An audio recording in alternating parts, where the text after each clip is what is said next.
Bonjour, aujourd'hui nous allons parler de la semaine. La semaine, c'est un cycle, tout est cyclique dans nos vies. Tout est courbe, tout est changement. La semaine, elle est calquée sur 7 jours. Bon, pourquoi? Simplement calquée sur les phases de la Lune, qui sont, elles, tous les 7 jours, puisque le cycle lunaire a 28 jours.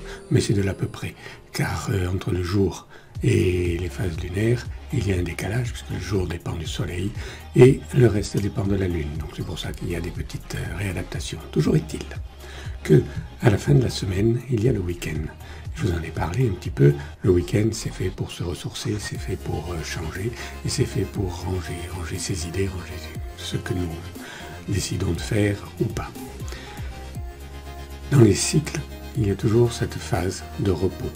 On le voit bien dans les cycles de la nature, par exemple, c'est le cycle annuel, avec une période de repos qui est l'hiver. On le voit bien dans le cycle journalier, où il y a le repos nocturne. Dans la nature, il n'y a pas de repos dominical. C'est une invention humaine. Le cycle lunaire, lui, n'a pas de repos particulier. Et donc, il ne faut pas se référer à cela pour arriver à trouver quoi faire le week-end. Néanmoins, l'homme est le seul animal qui travaille vraiment en collectivité. Je ne sais pas, je ne pense pas que les abeilles aient un jour de repos, je ne pense pas que les fourmis non plus aient un jour de repos, elles n'ont pas ce cycle-là. Mais pour nous, il faut en profiter.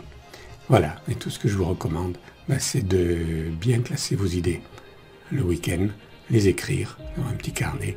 Dans mes formations, je fais toujours ce que j'appelle un carnet de bord, dans lequel on note, dans lequel on garde précieusement tout ce que l'on a décidé, tout ce que l'on a écrit. Et y revenir par la suite, c'est très salutaire. Voilà, alors bonne semaine et puis bon week-end à la fin de la semaine. Au revoir.